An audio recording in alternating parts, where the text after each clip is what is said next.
Jimmy Akin's Mysterious World is brought to you by the Star Quest Production Network and is made possible by our many generous patrons. If you'd like to support the podcast, please visit sqpn.com/give.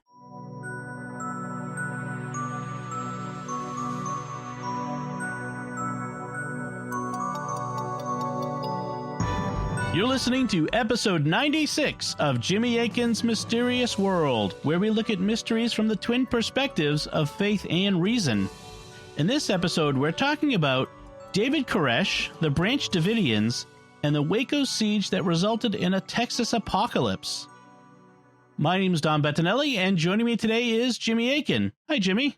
Howdy, Dom.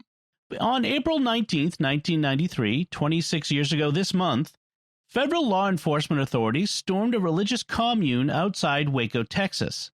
The commune was run by a group known as the Branch Davidians, and it was led by David Koresh, who some called a sinful messiah. The attack resulted in the deaths of more than 70 people, including many children. In the aftermath of this horrible event, a series of government investigations followed. But the results of those investigations have been challenged with allegations of severe misconduct by high government officials, cover-up, and conspiracy. What's the truth about the Waco siege? Who were the Branch Davidians? What did David Koresh believe? Could the deaths have been avoided? That's what we'll be talking about on this episode of Jimmy Akin's Mysterious World. Jimmy, we want to begin this episode by issuing a caution. What do we need to say? This episode is going to be very compelling, but it may not be for all listeners. As always, we're going to keep things general. We won't be going into gory details, but we will be covering some facts that are disturbing, both about the Davidians and about what federal law enforcement did at the time. Consequently, listeners should be advised, and especially parents making decisions for their family. Also, the structure of this episode will be a bit different than normal. Usually we have background on a mystery, then we look at the theories about it, and then consider the theories from the perspectives of faith and reason. But this is a really big story, so we're going to be doing it as a two-parter. In today's episode, we'll talk about the story of David Koresh and the Branch Davidians, and we'll look at the competing claims about what happened at the Waco siege. Then next week, we'll go into detective mode and start sifting the evidence to try to figure out who's telling the truth and what really happened. We often begin by noting a personal connection that we might have to a story. What do you have to say about this one? I first became aware of the Branch Davidians, I guess, in February of 1993, when news reports about the Waco siege started hitting the popular press. At the time, I was living in Fayetteville, Arkansas, about 400 miles from Waco, and I was a grad student in philosophy. This was about 6 months after the death of my wife, and I was still actively grieving. But, I was struggling to press on with my studies and my teaching assignments as a grad student at the University of Arkansas. From press accounts, I knew that there was a group of religious people who were being popularly described in the media as a cult that were holed up in a compound in Waco, Texas, surrounded by federal law enforcement officials. The standoff went on for more than a month, and one day, just after noon, I walked into my office in Old Main, a building on the University of Arkansas campus where the philosophy department was housed. And a couple of my fellow teaching assistants told me that the Waco compound was on fire. I was stunned. I had no idea that something like that would happen. So I tuned into the news and found out about the violent end to the siege. At the time, I simply accepted what the media was saying. I didn't have any reason to suspect it was wrong. I heard occasional news stories about the resulting investigations later on, but they didn't make much of an impression on me.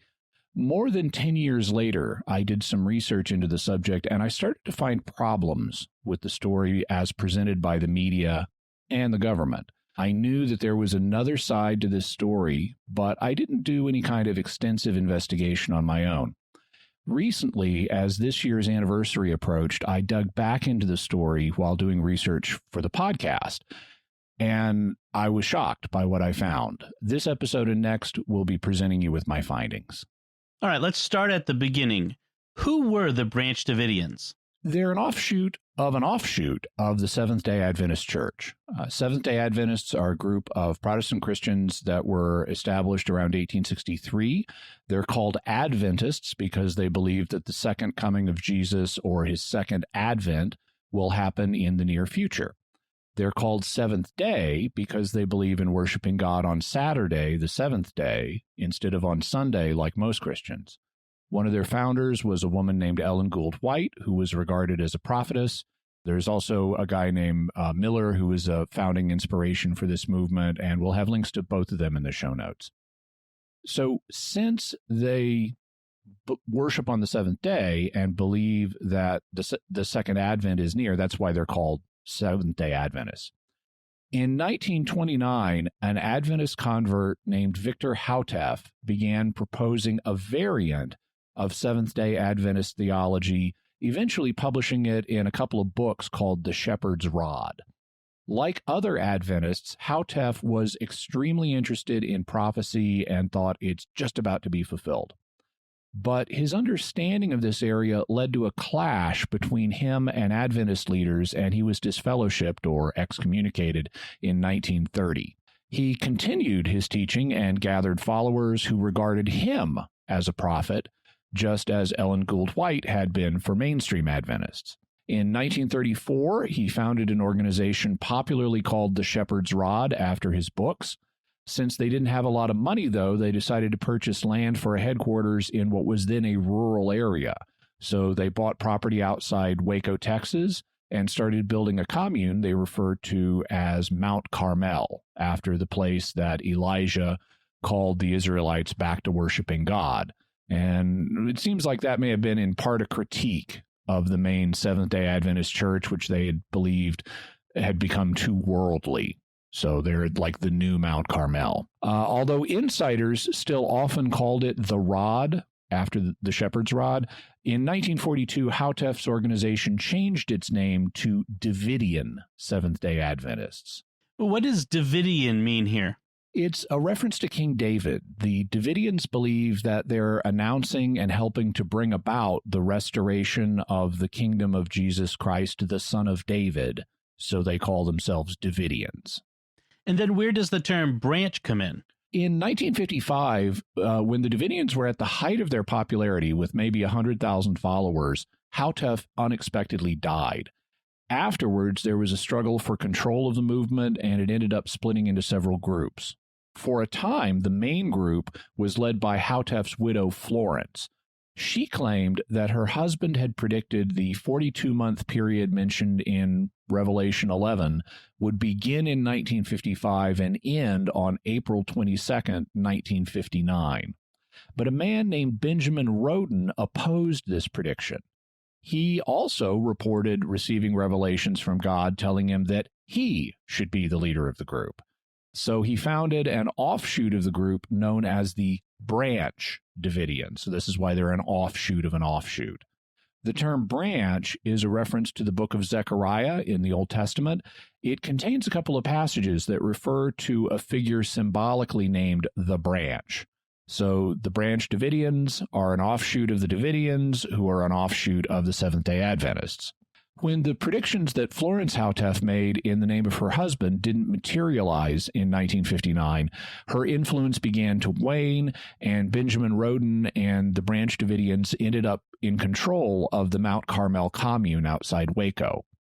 Roden himself passed away in 1978, and his widow Lois began leading the organization. But there was some tension in the movement because Lois's son George was also prominent as a leader. And this is the point where a man who is very important for our story enters the picture. His name was Vernon Howell. And so who was Vernon Howell? He was born in Houston, Texas in 1959 to a 14-year-old single mother. He never met his father. His early life was rough, and when his mother was 18 and he was 4, she placed him in the care of his maternal grandmother. His mother came back when he was 7 after having married a carpenter, and about the same time, his mother and his new stepdad then had another son named Roger, so Vernon now had a brother. Vernon was a lonely child, and he suffered from dyslexia, which is a learning disorder that makes it hard to read. I can sympathize with that because I was diagnosed with dyslexia as a child also. So you heard it here, folks. Jimmy Akin has a learning disability, and I had to work my tail off to overcome it. But back to Vernon's story. As a young man, he had a born-again experience in a Southern Baptist church, but he then returned to the church of his mother, which was Seventh-day Adventist. In 1981, 3 years after Benjamin Roden's death, Vernon joined the Branch Davidians and moved to the Mount Carmel commune outside Waco, where he played guitar and sang in church services. In 1983, Vernon began to report receiving revelations from God, so he too was now functioning as a prophet, and Lois Roden let him give his own message, called The Serpent's Root, to the Branch Davidians. Around this time, Vernon got married to a woman named Rachel Jones.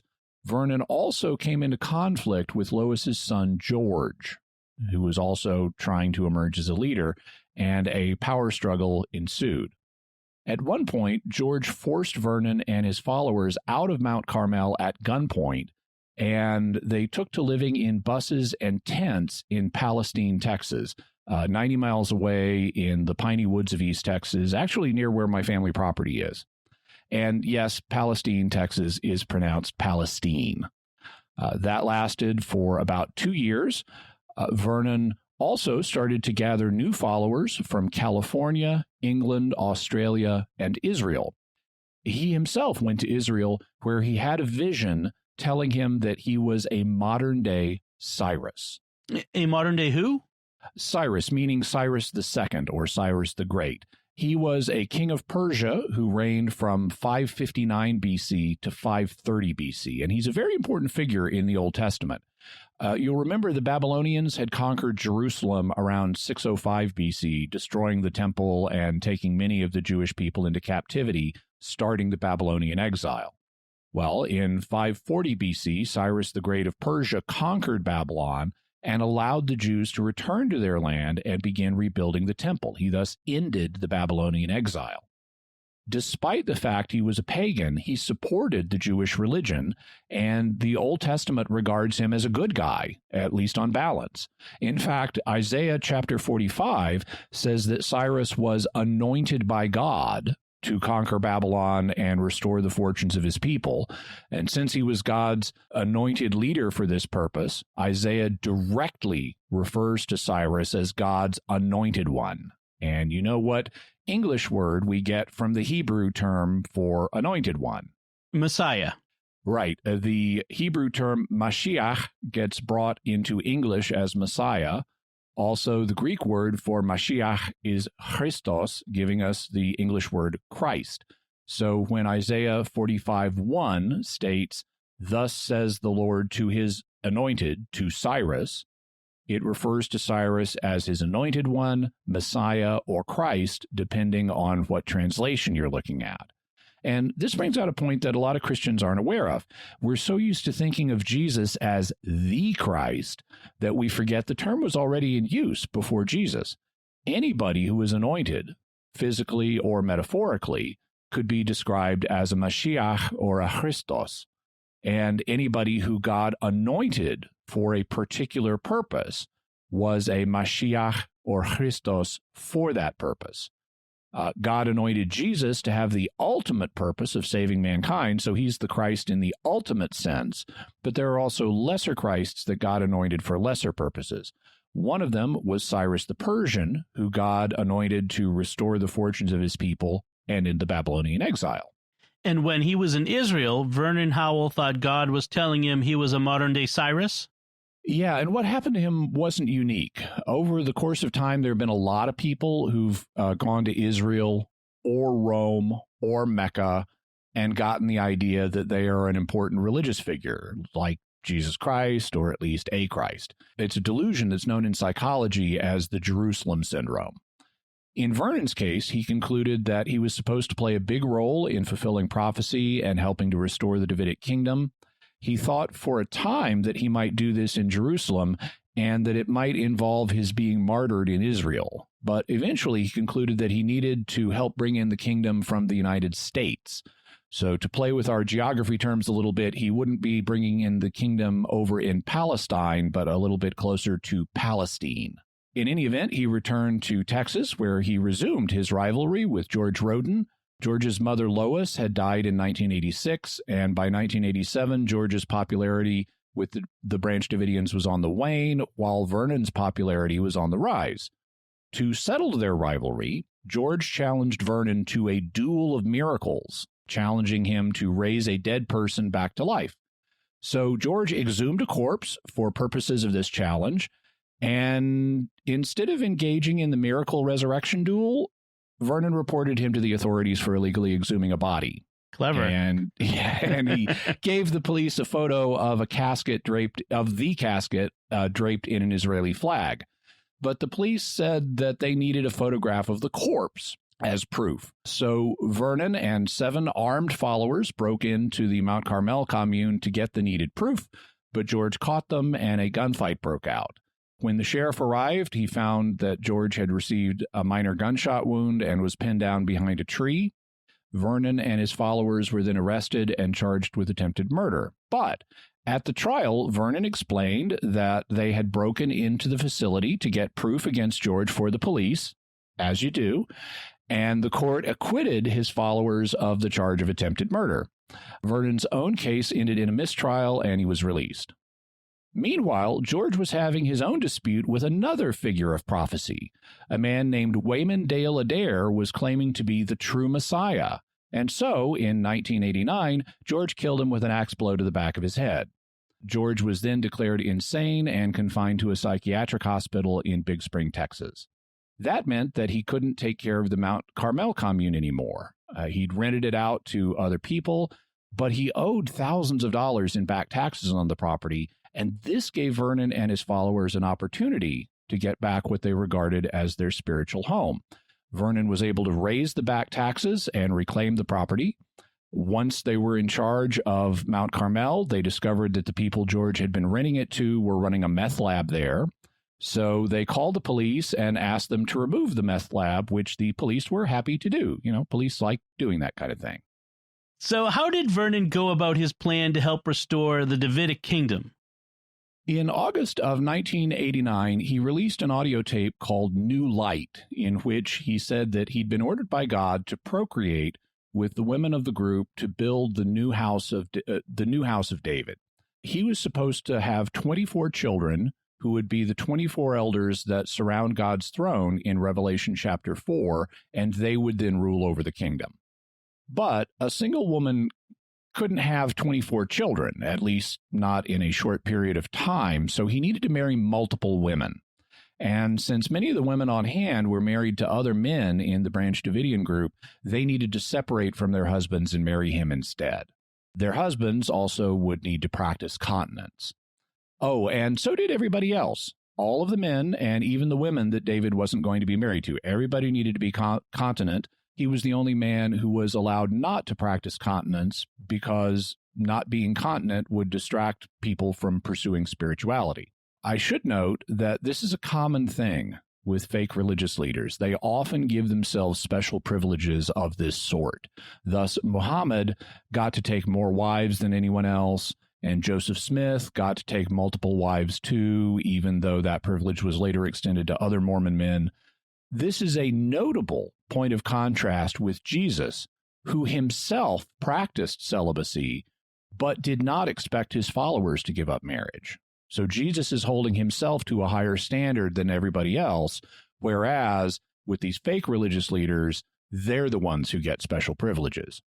Ultimately, Vernon did not achieve his goal of having 24 children. He only managed to have 18 children with the Branch Davidian women, counting 2 unborn children by the time he died.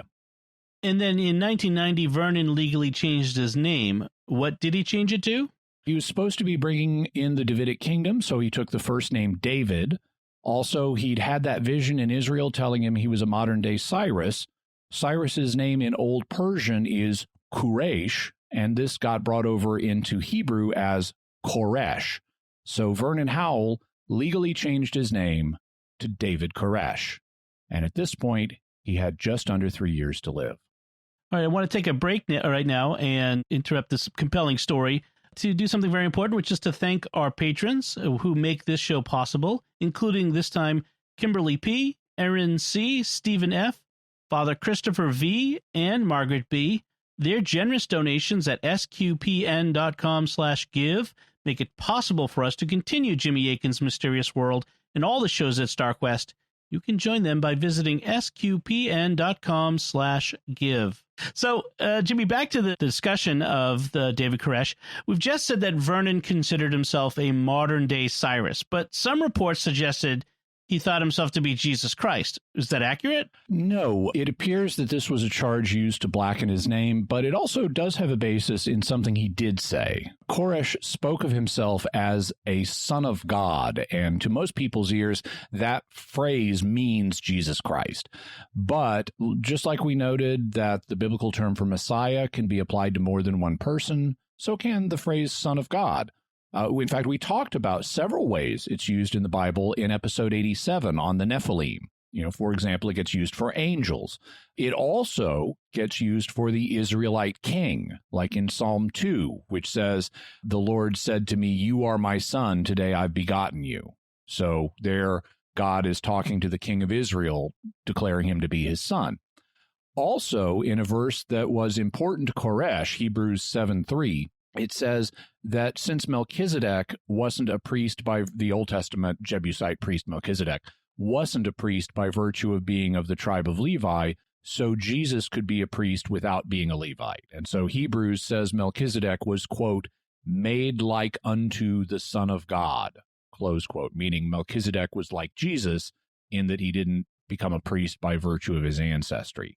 So you could have other people who were like unto the Son of God, and that's what David Koresh thought he was. He didn't think he was Jesus, but similar to him in some ways. Here's how Waco survivor David Thibodeau describes Koresh's beliefs about himself. David believed he was the incarnation of the sacrificed lamb spoken of in Revelation, the lamb that was slain to receive power, who took the mysterious book from God's hand and proceeded to unlock the 7 seals described in Revelation one by one. He made it clear that he was not a resurrected Jesus, but an anointed one, a Hebrew term referring to the biblical ceremony in which oil is poured over the head of a priest or king. David said he followed Jesus and his predecessor Melchizedek, a priest who was a contemporary of Abraham, made like unto the Son of God. David argued that since the messianic Melchizedek had lived 2,000 years before Jesus, another prophet could appear 2,000 years after. So Koresh didn't think he was Jesus Christ. He thought he was an important but lesser figure who, like Melchizedek, also could be compared to the Son of God. He was a Son of God in a lesser sense and a Messiah in a lesser sense. And because he was lesser, he could also be a sinner, which he freely admitted he himself was, just like Melchizedek and Cyrus were sinners. This led to the local press in Waco calling David the sinful Messiah.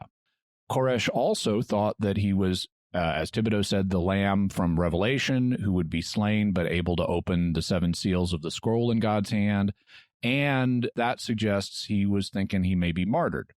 Finally, Koresh thought that he was also the 7th angel from Revelation who blows the last trumpet in that book. How did things start to go bad for David Koresh? You'll remember that David needed to take extra wives so he could have 24 children. Well, they weren't all 18 years old. Some of them were younger than that. And this led to a tangled legal situation because even though he didn't marry them in a civil ceremony, they could be considered common law wives. Common law spouse is one that you have where you regard yourself as married even though you haven't had a ceremony. And common law marriages have legal standing in a lot of states. So in Texas, you can get married at age 14 with your parents' permission. So you don't have to be 18 if you have your parents' permission. And David's teenage brides did have their parents' permission. On the other hand, since these were informal marriages, there was no paper trail on them, which would make it hard to prosecute in court for bigamy, or at least so I understand. So you've got this tangled situation of what's the legal status of these unions. The county sheriff, a man named Jack Harwell, investigated the situation, and he concluded that nobody was being forced to do anything against their will. And given that, the legal situation was murky enough that they didn't have a case they could prove in court. So they couldn't nail him for underage stuff or bigamy. It kind of falls through some of the cracks, and so no charges were filed. Weren't there also allegations of child abuse against Koresh?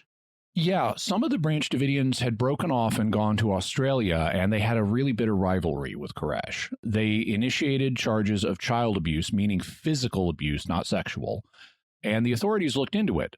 The members who survived the Waco siege utterly deny these charges to this day. They claimed that the community placed an extremely high value on the children who were, their hope for a prophetic future, and they would never abuse them. If a child misbehaved seriously enough, they would sometimes give spankings. And I know that many parents today don't like spankings, but they were normal when I was growing up. I was occasionally spanked when I was a small child, as were most kids, and it didn't cause me permanent harm. So, whether you like the idea of spankings or not, it's not automatically a form of child abuse. You may think that it's sometimes appropriate or that there are better ways of disciplining a child, but it doesn't need to cause permanent harm. In any event, Koresh had a very strict rule that spankings must never be given in anger. He wanted, if a parent was going to give a spanking to a child, he wanted the parent to cool down first. And if he thought the parent was angry when administering discipline, he would come down hard on the parent.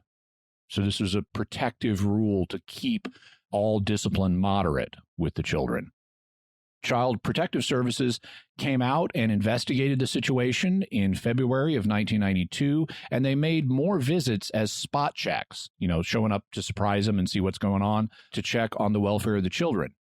Then, according to David Thibodeau in his book, Waco, A Survivor's Account, the Child Protective Services investigation was formally closed on April 30th, 1992. Quote, none of the allegations could be verified, the official report stated. The children denied being abused in any way by adults in the compound. They denied any knowledge of other children being abused. The adults consistently denied participation in or knowledge of any abuse to children. Examinations of children produced no indication of current or previous injuries, end quote. But there was yet another problem brewing for Koresh, one that led to an investigation by the Bureau of Alcohol, Tobacco, and Firearms, or the ATF. Why did they start investigating him? The operating expenses for Mount Carmel were about $15,000 a month, or about $125 per person living there. And that's quite a modest amount, even for people living in a commune. But they still needed to bring in money. Some of this came from members who had jobs on the outside. Members included a computer programmer, a lawyer, a mailman, and some landscapers. And one ran a booth at gun shows. His name was Paul Fata, and he would go to gun shows around Texas and buy and sell guns as a way to make money. According to David Thibodeau, the community operated a stall at gun shows, the mag bag, slang for an ammo vest, to buy and sell weapons and other gear. The mag bag offered a catalog of military gear, including gas masks, MREs, flak jackets, dummy grenades, and ammunition magazines. The women at Mount Carmel, many of whom were skilled seamstresses, sewed custom-cut hunting vests, some of them machoed up with dummy grenades, for an outfit called David Koresh Survival Wear, a sexy name with more hype than substance. Paul Fata was a shrewd businessman, and he had helped make the gun business into a good source of cash for the community. But the dummy grenades that the women sewed onto the hunting vests to make them look more macho caused a problem. In June of 1992, a UPS driver was bringing a packet to Mount Carmel, and he noticed the outlines of the grenade casings in the package. He then reported it to the Waco Sheriff's Department, who in turn reported it to the ATF, and the investigation was launched. Mount Carmel had a relationship with a gun dealer named Henry McMahon, who bought and sold guns with funds the group supplied, and according to Thibodeau, on July 30th, 1992, ATF Special Agents Davey Aguilera and Jimmy Skinner visited Henry McMahon to question him about Mount Carmel's armory. McMahon told the agents that David bought weapons to resell for profit. While the agents were in his house, McMahon slipped away and telephoned David. "If there's a problem, tell them to come out here," David replied. "If they want to see my guns, they're more than welcome." McMahon offered the phone to Aguilera. "I've got Koresh on the phone," he said. "If you'd like to go out there and see those guns, you're more than welcome to." According to McMahon, Aguilera became paranoid, shaking his head and whispering, "No, no." McMahon had to tell David that the agents refused to talk to him and wouldn't be coming out to Mount Carmel to inspect our weapons. So Koresh invited the ATF agents to come out and look at the guns. In 1995, during a congressional inquiry into the Waco disaster, the question came up, why didn't they just simply go out there and look when they were invited? Here's part of the testimony where ATF official Philip Wanoski is having the question put to him. Mr. Wanoski, as I understand it, you were Mr. Saraban's supervisor for this raid. Is that right? Correct. Yes, sir. Yesterday, Mr. Saraban acknowledged and Agent Aguilera acknowledged that, in fact, an offer was made in Mr. McMahon's home by Mr. Koresh, the despicable human being that he was, for Agent Aguilera and the agent with him to come to the compound and examine the weapons. If they were there asking questions about those weapons, Mr. McMahon called Mr. Koresh without Agent Aguilera's knowledge and said, gee, these guys are talking to me. Koresh said, come and look at them. Mr. Saraban said he never once took up that offer all the way to the day of the hearing. I can't understand that. Mr. Wanoski, were you aware that there was a standing offer by Mr. Koresh to let an agent go into the compound and look at those weapons? I was aware and am aware that at the initiation of the investigation, David Koresh made the offer for Agent Aguilera to come out to his place to look at the weapons. Now, at that particular point in time, the weapons in question were completely legal firearms that were purchased from Mr. McMahon. At the time they were purchased, they were Title I firearms that were being transferred from a licensed firearms dealer to an individual. Well, the evidence you put into the affidavit says that by then you had reason to believe they'd been converted and were now fully automatic and were dangerous. Why wouldn't you want to go take a look at them? I don't think any reasonable person would expect that he would show us those firearms. He would show us the ones that hadn't been converted. Well, the truth is we don't know whether he would have shown you. Got that? The weapons Koresh bought, quote, were completely legal, close quote. But ATF suspected that they may have been converting them into fully automatic firearms. They didn't have proof, just a suspicion. And rather than checking it out when they were invited, they got all secrety and assumed that Koresh wouldn't cooperate with their investigation without even trying.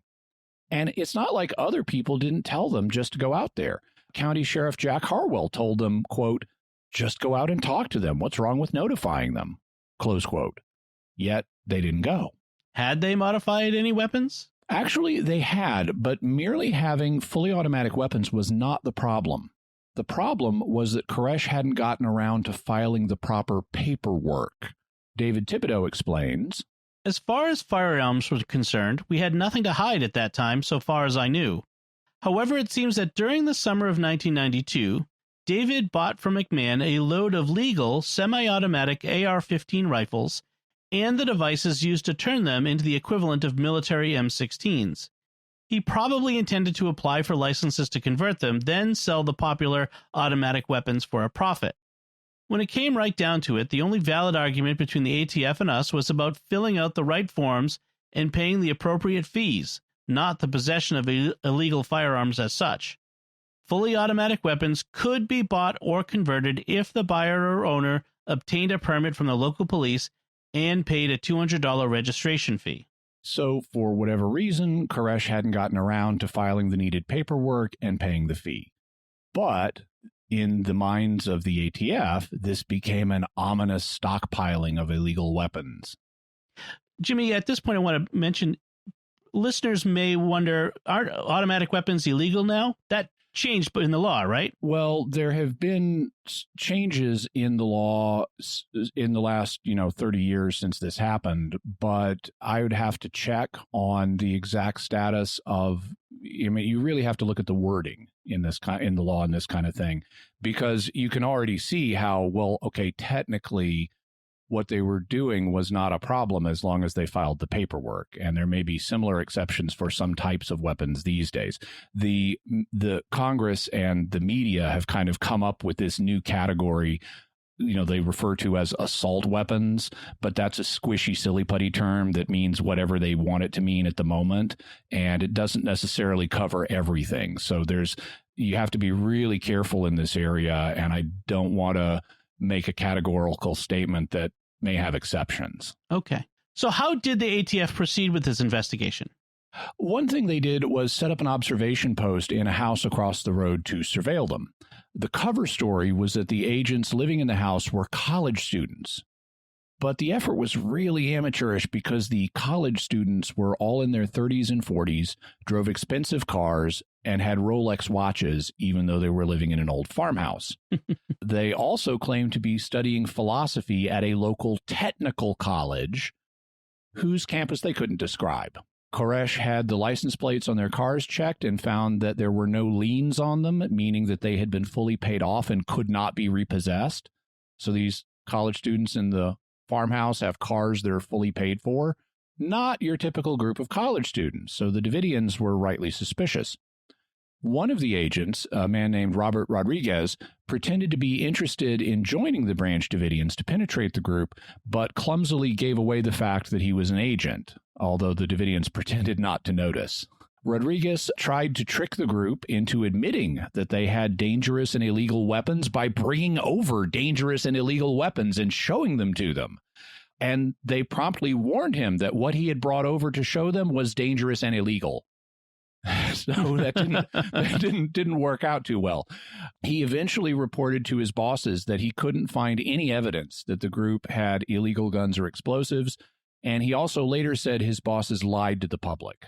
So all that gave the Davidians reason to be suspicious. What was their reaction? They realized that they were under surveillance, and Koresh thought that they were likely to be attacked. Remember, in his theology, he believed that he and the others were going to be attacked by the forces of a corrupt government who they referred to as Babylon, and that they might well be martyred. Realizing that they were being watched by government agents only seemed to confirm this belief. Then, on August 22nd, 1992, things got even worse. And actually, that's the date that I came into the Catholic Church, August 22nd, 1992. That just clicked for me. I hadn't realized that in the outline. In any event, they learned that in Idaho, the ATF staged a raid on the house of a man named Randy Weaver at a place called Ruby Ridge. We'll talk about Ruby Ridge in a future episode, but for now, you should know that Weaver had been entrapped by federal officials, legally entrapped, who wanted to force him to be a source for them inside the radical Christian identity Aryan Nations movement. To entrap him, they got him to make and sell them 2 unregistered sawed-off shotguns. They then charged him with the offense to try to force him to be a source for them. He didn't want to be a source, and he got tired enough of dealing with them that he missed a court date. Federal agents then attacked his house. At the house were Weaver and his wife Vicky, their 4 children, and a family friend. When the agents approached the house, a gunfight started and a federal agent killed Randy Weaver's son.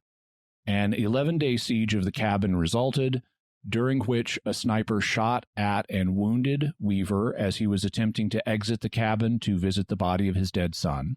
A sniper also wounded the family friend, and a sniper shot and killed Weaver's wife, Vicky, who was standing in the door holding a baby. Eventually, Weaver was taken into custody and charged with 10 offenses, but he was exonerated at trial when his attorney argued that his actions were justifiable self-defense.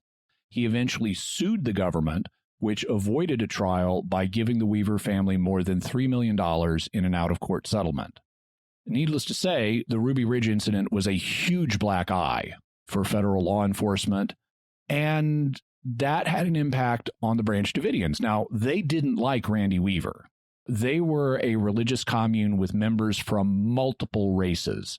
In contrast, Weaver was associated with people who were racists and anti-Semitic, in the Christian identity Aryan Nations movement.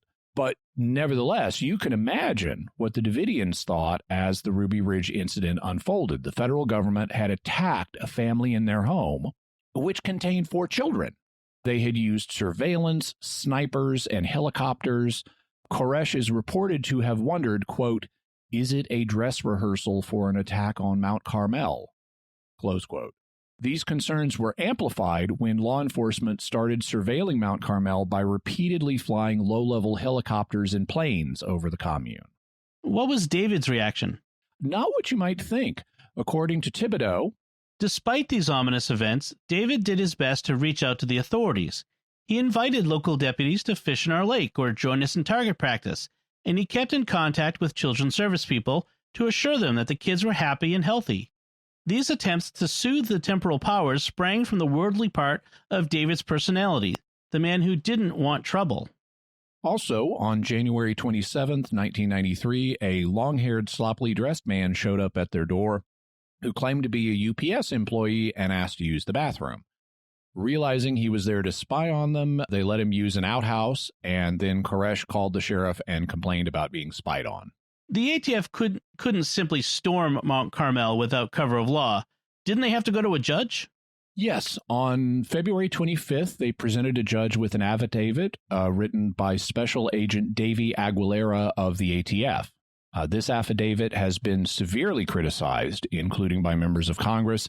Not only does it misquote federal law in applying for permission to go in, it also has multiple other flaws. For example, it selectively quotes information known to the authorities. It states that a neighbor thought he heard machine gun fire at Mount Carmel. What he actually heard was a kind of toy that simulates the sound of machine gun fire. And law enforcement knew that because deputies had come out to investigate the report. So the affidavit says neighbor says he thought he heard machine gun fire and leaves out, and we checked and it was just a toy. It also tries to link David Koresh to a known drug offender. It says this guy who used to live at Mount Carmel is a convicted drug offender. Well, yeah, and it was Koresh who'd kicked out the drug makers when he took over Mount Carmel and then called police to have them come and take away the meth lab. So it says, ooh, guy who used to live there was a drug offender, and omits David kicked him out and then called the police to take away all the drug equipment. And that, by the way, is one of a number of charges the affidavit makes that isn't even within the purview of the ATF. They could go after him for firearm-related charges or alcohol or tobacco-related charges, being the ATF, but not drugs. Even if those charges have been true, they're not part of the ATF's brief. It also brought up the issue of Koresh's polygamy, even though that also isn't within the ATF's purview. One critic of the affidavit was New Hampshire Congressman Bill Zeliff, who stated, ATF agents responsible for preparing the affidavits knew or should have known that many of the statements they were making were false. And the agent who wrote the affidavit, Special Agent Davy Aguilera, was the same agent who had refused to come out to Mount Carmel to see the guns when Koresh invited him out there to look at them. But they did get the warrant. Yeah, they got a warrant to search Mount Carmel for guns, explosives, and the parts and equipment needed to make them. It's noteworthy, though, that this was an ordinary search warrant. It was not a no-knock warrant that would allow them to just barge into the property without knocking on the door and serving the warrant. That's going to be important. So what happened? The next day, Friday, February 26th, Islamic fundamentalists bombed the World Trade Center in New York City. This was the first time they attacked it a decade before 9/11. As a result, the head of the Treasury Department, which was in charge of the ATF at the time, ordered the search of the Davidian compound called off. The head of the Treasury Department was afraid that they wouldn't have enough agents because resources were being reallocated to the World Trade Center investigation. But the ATF director insisted that the plan go forward and was able to change the director's mind. On Saturday, February 27th, the Waco Tribune-Herald newspaper published the first in a 7-part series about Koresh titled The Sinful Messiah. It repeated the charges against Koresh in the warrant and demanded to know how long it would be before law enforcement took him into custody. At the commune, Koresh realized law enforcement action was imminent. On the morning of Sunday, February 28th, a local mailman who was a member of the Davidians saw agents headed towards the compound and warned Koresh. Also that morning, Agent Robert Rodriguez, who was living in the old farmhouse across the road pretending to be a philosophy student interested in Koresh's teachings, came over with part 2 of the newspaper's Sinful Messiah series. Koresh told Rodriguez that he knew a raid was imminent, and Rodriguez frantically drove away from Mount Carmel, flashing his lights on the headlights on his pickup truck to tell his superiors that the element of surprise had been lost. This was important because, as ATF agents later said, they had orders not to conduct the raid if they didn't have the element of surprise. But they conducted the raid anyway. They knocked on the door and presented Koresh with a search warrant like they were required to do? No, they pulled up with lots of officers in cattle trailers as part of a mile-long 80-vehicle convoy along with news reporters. The plan was to park the cattle trailers in front of the door, have agents burst out of them, then knock down the door with a battering ram and stream inside in what's called a dynamic entry. The name for the planned operation with all those news reporters present was Showtime, giving you a sense of how the ATF viewed it. But they were spotted when David came to the door unarmed to talk with them. So instead, they piled out of the cattle trailers early and ran towards the front door, pointing their guns at David and shouting, "Police, search warrant, get down!" They later creatively argued that this fulfilled their obligations to serve notice. What happened next is a matter of dispute, so I'll tell you the two sides of the story, and in our next episode, we'll look at what the evidence has to say about which side is telling the truth.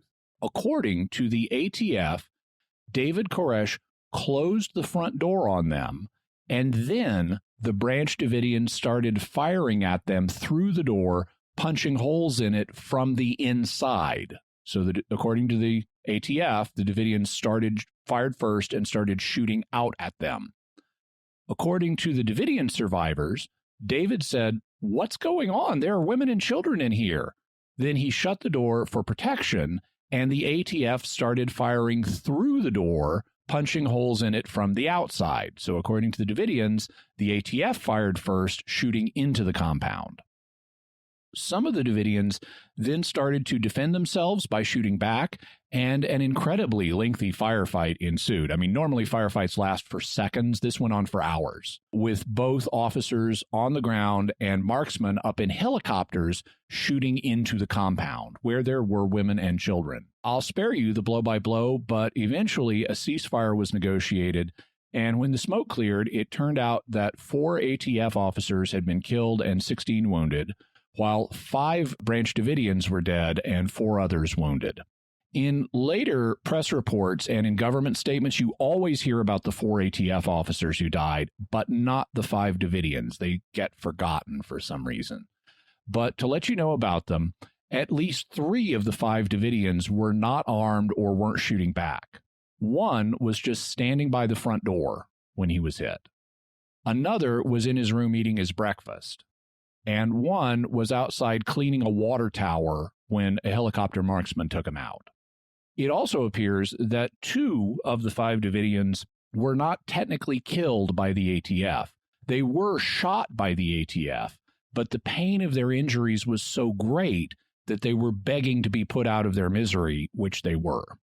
And it turns out that the ATF did not have any extraction plans for wounded officers or Davidians, and they did not have any ambulances standing by. They thought they were just so macho confident, we're just going to bust in there and take everybody by surprise. We don't need to have ambulances standing by. The raid of February 28th, though, was only the beginning of the famous Waco incident. The resulting siege would go on for 51 days. Nearly 5 times as long as the 11-day siege at Ruby Ridge. Before we go further, what technically is a siege? We hear that term a lot, but we don't often hear it defined. A siege is not the same thing as an attack. It's a long blockade of a city or location to compel it to surrender. You surround the people you're besieging and wait them out. You may build fortifications around them. You deny them access to relief supplies. You don't let them have communication with people on the outside, things like that. Or at least you don't let them have supplies or communication unless you're in control of those things. While you're besieging them, you try to negotiate with them. You may also harass them in various ways. And if they don't surrender, then when you're ready, you make an assault on them. So what happened after the siege began? Both sides started to tend to their wounded. Koresh himself had been shot in the hand and through the hip, and he lost so much blood, he went unconscious. The Davidians thought he was going to die, but he woke up later in the day. As the two groups settled in for a long siege, though, they started to negotiate by telephone. Since the ATF officers were federal agents, that made this a matter for the FBI. So FBI people flew in and were given command of the situation.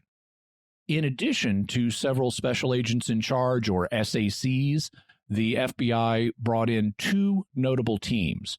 The first was the Hostage Rescue Team, or HRT, and it was headed by a gung-ho official named Dick Rogers, who had headed the disastrous effort at Ruby Ridge, but somehow managed to keep his job.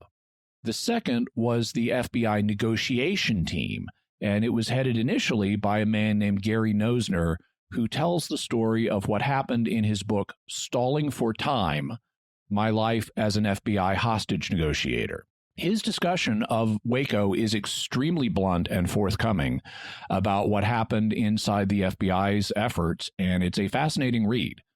Very early on, it looked like the negotiators would be able to bring a swift conclusion to the whole standoff. The negotiators had gotten several children released, and on the evening of March 1st, the second day of the standoff, they were talking to Koresh when this happened. At 10:06 p.m. on March 1st, Henry was on the phone with Koresh when the Davidian leader made an offer out of the blue. If we allowed him to deliver a nationwide broadcast, then he and his followers would surrender peacefully. With a hand signal, I encouraged Henry to pursue this in more detail. Okay, David, Henry said, let's see what we can do. What sort of message do you want to convey? I want to speak about the book of Revelation, Koresh said. Around the room, we exchanged knowing glances. Fresh on our minds was the 1978 incident in Jonestown, Guyana, when Reverend Jim Jones coerced over 900 of his People's Temple followers to drink the Kool-Aid that led to their deaths. The book of Revelation, with its focus on the apocalypse, could be a dangerous text in the hands of a charismatic and narcissistic leader. Henry asked Koresh if what Jones had done was the kind of thing he had in mind, a farewell statement and then mass suicide. I'm not having anybody kill themselves, he said. We told him that we would consider the idea, and the next day Koresh repeated his offer to surrender in return for airtime. So, David, if you just want to talk about the Bible, how about a tape-recorded message? Then we can review it and run it past our bosses. That's okay, he said. I can work with that. And just one more thing. We want you to start out by saying on the tape that if the message is broadcast over nationwide radio, then you and all your followers will peacefully surrender. That's right, he said. That's the deal. So they had a deal. They let Koresh make an hour-long recording, a sermon about the book of Revelation and his interpretation of it. They listened to the recording. It seemed fine. They sent it over to the religious scholars at nearby Baylor University, who also reviewed it and said that nothing on it sounded like they were getting ready for mass suicide.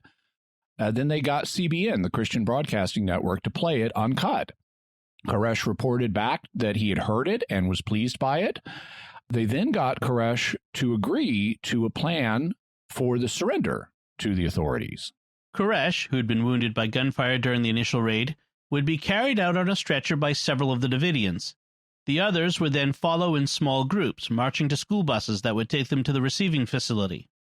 Koresh's number 2 man, Steve Schneider, would stay on the phone with us throughout the process to ensure coordinated movement. He would then come out last. Koresh agreed to all these arrangements, and we brought up the buses so that they could be seen from inside the compound. The Hostage Rescue Team, or HRT, stood by, ready to secure the individuals.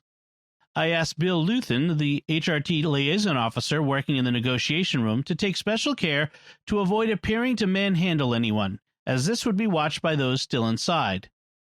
Bill was very experienced and agreed to emphasize this point with HRT team members.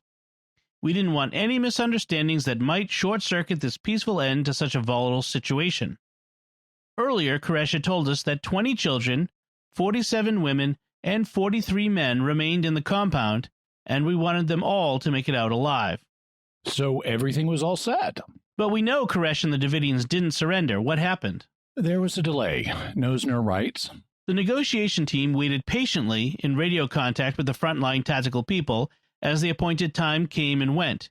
HRT reported no movement, so we called Steve Schneider. Steve, what's going on? Everybody's lined up with their stuff, ready to go out, he said. He sounded confident, even relieved. What about David? We're trying to get him downstairs on a stretcher, but the wounds make it tough to move him. He's hurting, you know. Yeah, we know. It must be tough. Just do the best you can. We waited a while longer, but still no one emerged from the compound. We called back in, but this time Schneider's optimism seemed to have faded. Koresh was still coming, he told us, but this time his assurances sounded vague and unconvincing. Steve, Henry said, you really got to come clean with us. What's going on?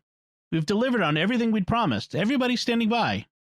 David just wants to give everyone a final Bible study lesson before coming out, he said. This sounded like something Koresh would do, so we regained some measure of hope that things were still on track. More time passed, and we called in yet again at 5:59 p.m. and spoke to Schneider. The Lord spoke to David, he said. The Lord told David to wait, not to come out. So, according to Koresh, the reason they didn't surrender early on was because God told him to wait. Notice, he didn't say God told him not to surrender. He said God told him to wait to surrender. So this wasn't a prohibition on surrendering, it was a delay. What was the FBI's reaction? To put it mildly, they were unhappy. Nosner writes, I went into Jamar's office to explain what had or had not happened, and sitting in a chair in front of his desk was Dick Rogers. Both were visibly angry. I reminded them that we had warned them that this kind of thing could happen, but that it shouldn't alter our approach. They listened, but I could see that they'd already decided that they wanted to punish Koresh. It became clear to me that their decision was based on a strong emotional response to what Koresh had done. This joker's screwing with us, Rogers said. It's time to teach him a lesson. I don't think that's going to advance our cause, I said. It doesn't matter if Koresh is jerking us around. The point is we're getting people out of there. Rogers and I were talking past each other, both trying to influence Jamar, but his body language showed he agreed with Rogers. My people can get in there and secure that place in 15 minutes, Rogers said. Still too soon for that, Jamar said. But I agree, it's time to teach him a lesson. And as they settled in for a longer siege, this conversation revealed the basic problematic dynamic that would govern the FBI's actions over the next 50 days. How did that dynamic work? The basic problem Nosner identifies in his book is that the hostage rescue team and the negotiation team had diametrically opposed approaches to the situation. Nosner and his negotiators wanted to treat Koresh gently and make incremental progress in getting people out, while Rogers and his rescuers wanted to punish Koresh in hopes that he would suddenly surrender. And the special agent in charge, Jeff Jamar, wouldn't commit to a single strategy. Instead, he approved both plans and let them proceed at the same time, so the teams kept tripping over each other. The negotiating team was trying to build trust and cooperation with Koresh in hopes of getting him to surrender. They were using what they called a trickle, flow, gush strategy. At first, they'd get a couple of individuals out here or there. Then they hoped that larger groups would start coming out. And they figured that at some point, to retain the respect of his remaining followers, Koresh himself would lead all the remaining people out rather than be left alone. So trickle, flow, gush. And the approach was working. By talking respectfully to Koresh and his deputy, Steve Schneider, they were actually getting people to come out of the compound, starting with children. They got the trickle. Every day or so, Koresh would release a couple more children. Then a couple elderly women came out. Then a few younger adults. And then the flow started to happen. One day, 7 adults came out together because Koresh had insisted he wasn't keeping anybody against their will. And at a certain point, they had gotten 35 people out, 20 children and 15 adults. Could the gush be far behind with Koresh himself leading out the remaining followers? Well, it could, because all the time the negotiators were trying to talk nice to Koresh and having success when they did so, Dick Rogers of the hostage rescue team was wanting to put pressure on the Davidians by being aggressive and taking punitive actions. So they started driving armored Bradley vehicles, this is a kind of tank, onto the Davidian property as a show of power, even though one of the terms of the ceasefire had been that they withdraw from the site. They violated that. They started turning on and off the electricity in the compound to mess with the Davidians.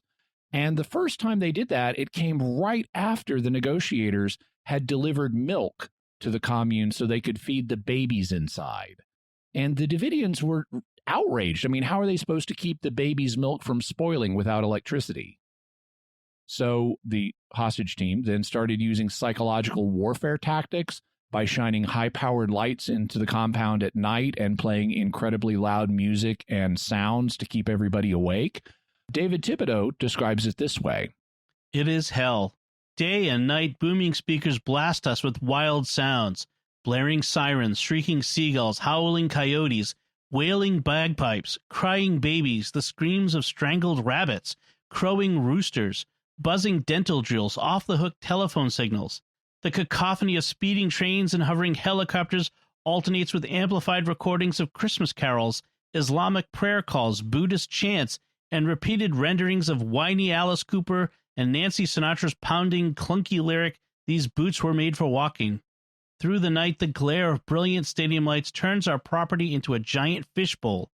The young children and babies in our care, most under 8 years old, are terrified.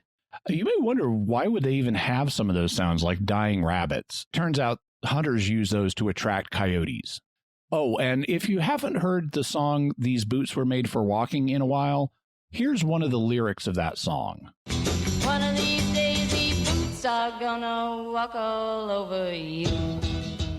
So you can imagine what the Davidians thought that signaled about the authorities and what they were intending to do to them. And of course, you can also imagine how this undermined the negotiators' efforts to convince them to trust enough to surrender.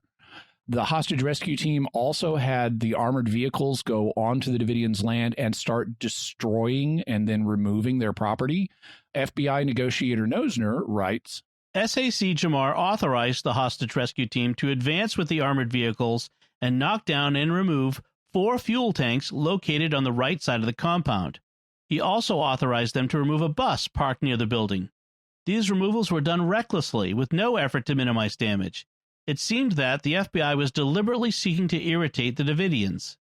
Later, Armored Combat Engineering Vehicles, or CEVs, were sent out again, this time to remove various items from the no man's land between the HRT perimeter and the compound. One such item was a beautiful, completely restored red Chevy Ranchero.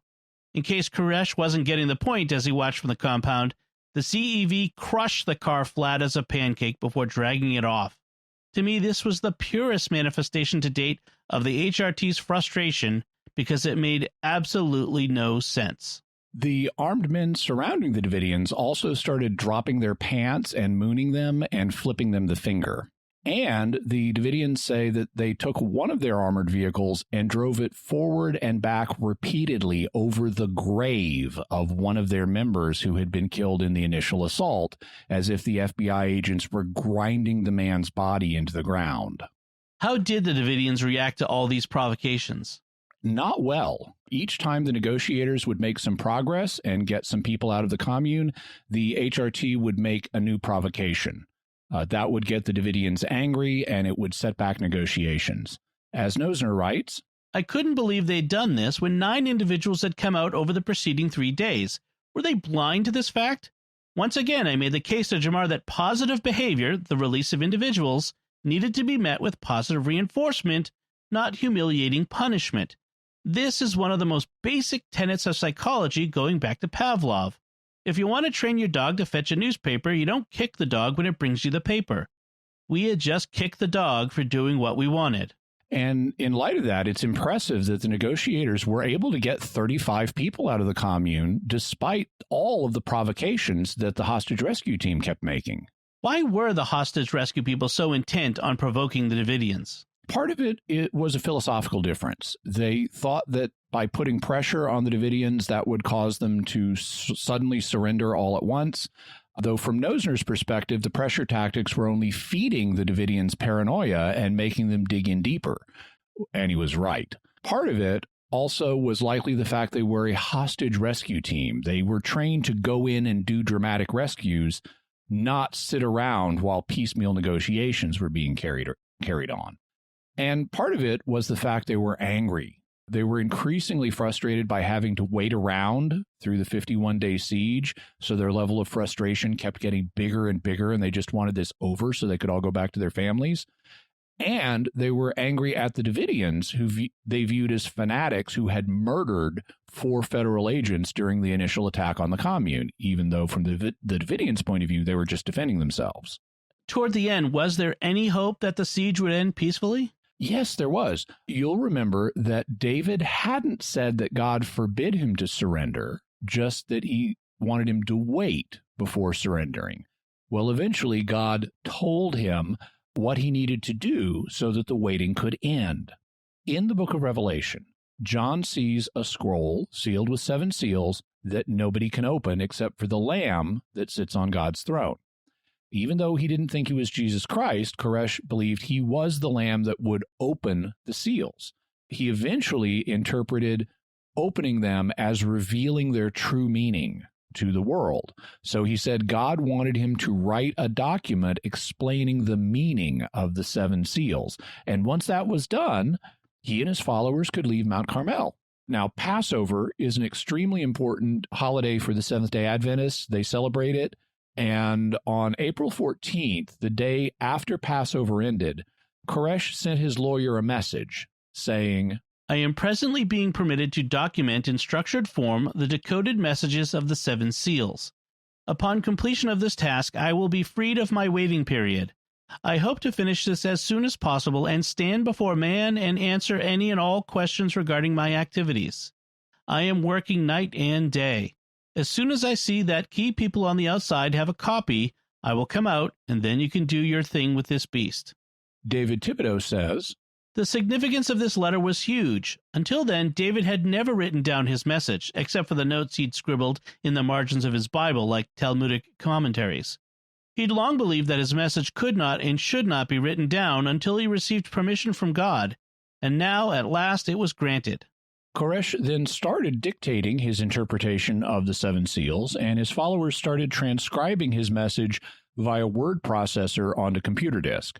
So at last, Koresh had announced an end to the siege. He just needed to complete his manuscript on the 7 seals. And he made sure that the FBI negotiators knew all this. I mean, he had an agreement with them to come out as soon as the 7 seals document was finished, and he would then come out and surrender and let them take him to jail. He even said they could come by, because he was sick of this siege too.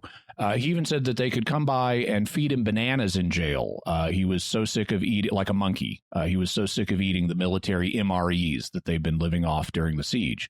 So soon it would be over. And what did the FBI make of this? Well, at least the key officials who were in charge of the decision-making didn't believe him. They argued that this was just another delaying tactic, pointing to the fact that he'd previously agreed to come out, only to announce that God had told him to wait, and they believe he'd just come up with new reasons to wait. Was Koresh actually working on the manuscript? Yes, and on the day that the siege ended, one of his followers, Ruth Riddle, brought out the portion of the manuscript that had been completed on a computer disk hidden in her jacket, and we'll have a link to that in the show notes. How far did David get in his manuscript? He got as far as writing his interpretation of the first seal, but then on April 19th, 4 days after he announced the plan for the manuscript, the siege came to a violent end. And what finally brought that about? The ultimate decision to end the siege was made in Washington on the advice of the FBI. The 2 key officials were Janet Reno and Bill Clinton. Well, we all know that Bill Clinton was president of the United States, but Janet Reno was the newly appointed U.S. Attorney General. In the U.S., we have a lot of listeners in other countries, but in the U.S., the Attorney General is the head of the Justice Department, which includes the FBI. And that meant that ultimate responsibility for the Waco siege fell to Janet Reno. So it was her responsibility to determine how long the siege would go on and how it would end. And it was her job to report to President Clinton on that. And you said she was newly appointed. Just how newly? Very newly. She was only sworn in as Attorney General on March 12th, which was the 13th day of the siege. So she had to come up to speed really rapidly. Now, I am no fan of Janet Reno. I really did not like her. But in fairness, she was in a very problematic position in this particular case. She did not start, plan, or approve what was happening in Waco. She came into the situation in the middle of a crisis with events already in motion, and she had to rely on what her underlings were telling her about it. She didn't know a lot about the situation, and so it would have been very easy for her underlings to manipulate her. So we have to look at her actions taking that into account. What did Reno tell President Clinton? On April 20th, the day after the siege ended, President Clinton gave a press conference in which he described the key meeting between the two of them. This weekend, I was briefed by Attorney General Reno on an operation prepared by the FBI designed to increase pressure on Koresh and persuade those in the compound to surrender peacefully.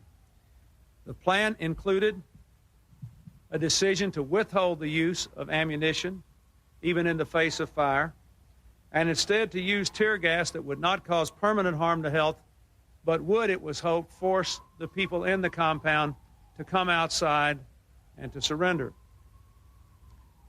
I was informed of the plan to end the siege. I discussed it with Attorney General Reno. I asked the questions I thought it was appropriate for me to ask. I then told her to do what she thought was right, and I take full responsibility for the implementation of the decision. I was told by the Attorney General that the FBI strongly felt that the time had come to take another step in trying to dislodge the people in the compound. And she described generally what the operation would be, that they wanted to go in and use tear gas, which had been tested not to cause permanent damage to adults or to children, but which would make it very difficult for people to stay inside the building. And it was hoped that the tear gas would permit them to come outside. I was further told that under no circumstances would our people fire any shots at them, even if fired upon. They were going to shoot the tear gas from armored vehicles which would protect them, and there would be no exchange of fire. I asked a number of questions. The first question I asked is, why now? We have waited 7 weeks. Why now? The reasons I was given were the following. Number one, that there was a limit to how long the federal authorities could maintain with their limited resources the quality and intensity of coverage by experts there. They might be needed in other parts of the country. Number two, that the people who had reviewed this had never seen a case quite like this one before, and they were convinced that no progress had been made recently and no progress was going to be made through the normal means of getting Koresh and the other cult members to come out. Number three, that the danger of their doing something to themselves or to others was likely to increase, not decrease, with the passage of time. And number four, that they had reason to believe that the children who were still inside the compound were being abused significantly, as well as being forced to live in unsanitary and unsafe conditions. So for those reasons, they wanted to move at that time. So Clinton says he was told that no progress had been made, and the FBI did not see any hope of progress being made, even though Koresh was in the process of writing his 7 Seals document and had promised to come out when it was done. According to David Thibodeau, Reno's underlings hadn't even forwarded her the memo that Koresh sent his lawyer promising to come out. They kept her in the dark. He believes that this was because the FBI was frustrated and wanted to stage a raid, and they wanted to keep Reno from interfering with that plan. So they lied to her and told her that no progress had been made when, in fact, progress was being made. The plan that Reno approved involved using combat engineering vehicles, which are armored tanks with big boom-like apparatuses attached to the front of the tank, to poke holes in Mount Carmel and then spray in tear gas from bottles on the end of the boom. They plan to do this periodically over a period of 48 hours. And if the Davidians didn't come out after 2 days, then on the 3rd day, they would start firing canisters of tear gas, what are known as ferret rounds, into the building. So what happened when they conducted the raid? There are conflicting accounts given by the government and the Davidians, but here's what everybody generally agrees on. On Sunday, April 19th, at about 6 in the morning, the FBI got on the loudspeakers that they'd set up around the commune and woke everybody up. They said that the siege was over, that they were proceeding to insert tear gas into the building, and even though they were using armored tanks to smash holes in the wall, this wasn't an attack. As the tanks smashed holes in the wooden walls, not the windows like you might think, they started spraying gas from the bottles on the ends of the booms. The Davidians responded by getting on their gas masks, although they didn't have gas masks that would fit the children. And when the Davidians didn't immediately come out, the FBI went crazy. They abandoned their 3-day plan and started frantically pumping all the tear gas into the building. They started firing the ferret rounds into the building. The Davidians received 3 days' worth of tear gas in just a few hours. The FBI had the tanks start tearing off big chunks of the buildings, not just poking holes in it. Around the back, a tank collapsed a good portions of the Davidians' rear structure. And this was a very windy day, so the high winds started sweeping through the complex. The Davidians were trying to talk to the authorities, but their phone was down because the tanks had driven over the line. Around 9 a.m., they hung out a banner saying, "We want our phone fixed." But the FBI did not fix their phone and continued the assault. Just after noon, a fire was seen in the building, and the fire quickly spread, being stoked by the high winds that were pouring through the building now. At this point, a few Davidians began exiting the building, fleeing the fire. At 12:12 p.m., a call is placed to the local fire department, and trucks arrive at the FBI checkpoint 10 minutes later, but they are denied entry. At 12:25, there is a massive explosion within the building, and more parts of it collapse. The FBI also hears the sound of ammunition cooking off inside the building due to the fire. Fire trucks are finally allowed through and arrive at the building at 12:43 p.m., according to the fire department logs, but it is too late. By 12:55 p.m., the fire begins to burn out, so the whole thing is less than an hour for the fire, and the compound is entirely leveled. How many people got out alive? Just 9. All adults. Everybody else died. There were 78 fatalities, including 56 adults, 20 children, and 2 unborn children who were stillborn during the fire. You said there were conflicting accounts concerning what happened in the final assault. What do the different parties claim? The major disputes concern 2 principal issues. Who was shooting at whom during the assault, and how did the fire start? According to the government, no federal agents fired even a single shot during the event. But others say that indeed federal agents were firing on the Davidians during this event. Also, according to the government, the Davidians were the ones who set the fire as an act of committing suicide. But according to others, the government either accidentally or intentionally set off the fire. Right, so let's move to the theories. What theories are there about David Koresh and the Waco siege that we'll be looking at in our next episode? From the faith perspective, we'll be looking at Davidian theology and how it compares with the Bible. From the reason perspective, we'll be looking at whether the charges against the Davidians that led to the siege were true, who is to blame for the tragic end of the siege, who was shooting during the final assault, why the Davidians didn't just come out before the fire started, and who started the fire. We'll also look at what happened after the final assault and how likely such events are or are not to occur in the future. All right. So what further resources are we going to offer folks as they want to look more into this?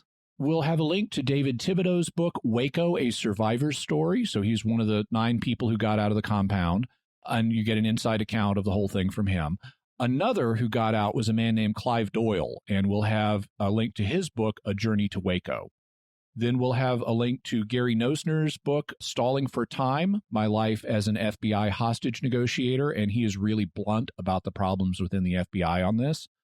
We'll have links to pages on David Koresh, Seventh-day Adventism, William Miller, Ellen Gould White, the Shepherd's Rod, the Branch Davidians, Cyrus the Great, Isaiah 45, and the Jerusalem Syndrome Delusion. Also, we'll have links to the Waco Affidavit, that got them the warrant, as well as the warrant itself. We'll have a link to what David Koresh got to complete of his Seven Seals document, as well as more on his interpretation of the Seven Seals. We'll have links to pages on Janet Reno and Bill Clinton, as well as a Treasury Department report that was done in the aftermath of all of this, and a Justice Department report that was done in the aftermath of all this. Okay. So, Jimmy, we also have some mysterious feedback from listeners on our previous episode on the Nephilim. The first feedback comes from Jared N. on Facebook, who writes, "Funny how this topic keeps coming up in my life lately, both in podcasts and in person. The podcast Catholic Stuff You Should Know recently covered a theory on the Nephilim in their podcast about polygenism versus monogenism versus monogenism. Hopefully a future topic Jimmy Akin will cover in greater depth, since it seems to be increasingly murky in Catholic scholarship. They tie the idea of Neanderthal variants in our DNA to the text of Genesis and propose that the sons of God may have been Neanderthals, while the sons of men were the fallen heirs of our first ensouled parents. How does that square with faith and reason?" Well, we will indeed in the future be talking about polygenism and monogenism on the show. And by maybe coincidentally, maybe not coincidentally, the question of could the Neanderthals have been the sons of God producing the Nephilim came up on Catholic Answers Live. And so just recently. And so we'll have a link in the further resources to the part of Catholic Answers Live where I answer that question.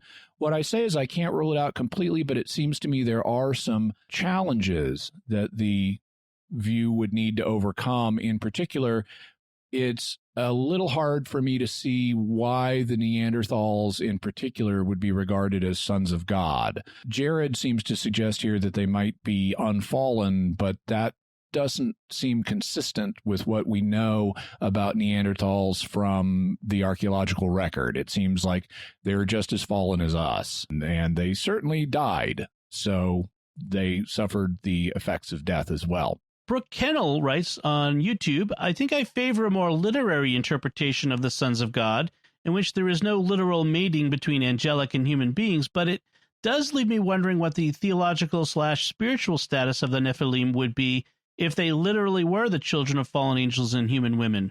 Would they still have had free will not to sin?" Well, God makes sure everybody has free will.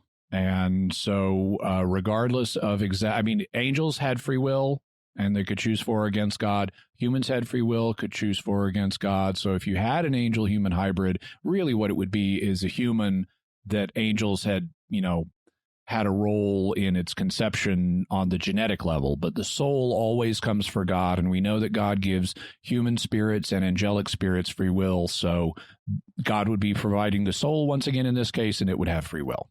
Okay. Flying Car 100 writes, "I've heard of the Anunnaki from Scooby-Doo Mystery Incorporated." Yes, Scooby-Doo Mystery Incorporated is the best of the Scooby-Doo series.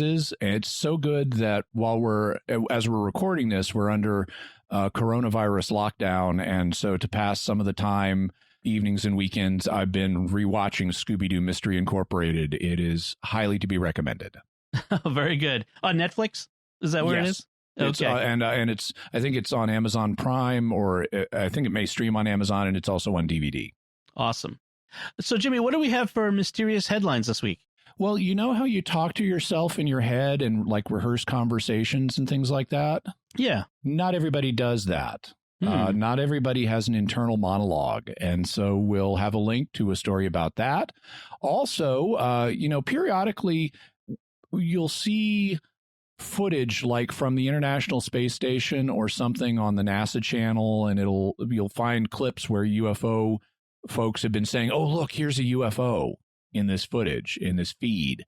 And a lot of times it's not really impressive. I mean, maybe that's a meteor or something. Mm-hmm. Well, here's one where they actually got footage of something that looks strange. I mean, it's not just a meteor. I mean, it might be another human-made object, but it's much more, wow, what is that, than normal. So we'll have a link to that footage from the International Space Station. Okay. So at this point, we do want to, recommend to listeners to send us your feedback so far on what we've been talking about. What are your theories so far about David Koresh and the Waco siege? We want to hear from you.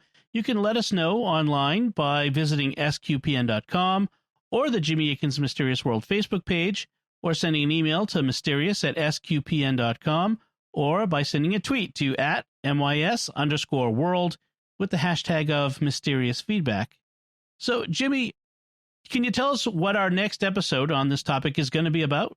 Well, as promised, we're going to go into detective mode, and we're going to be looking at the Branch Davidians from the faith perspective, and then at the events of all of this from the reason perspective, and try to figure out who's telling the truth and who's lying. If you are not a subscriber to the podcast, you should do so. You can subscribe in Apple Podcasts, Google Play, Stitcher, TuneIn, your favorite podcast app, or on YouTube, the SQPN YouTube channel, where you should hit the bell to get notifications. And of course, you'll find all those links to Jimmy's resources from our discussion and links to those mysterious headlines on our show notes at sqpn.com/mysterious. And remember, to help us continue to produce the podcast, please visit sqpn.com/give.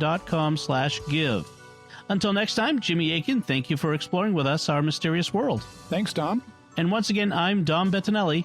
Thank you for listening to Jimmy Akin's Mysterious World on StarQuest.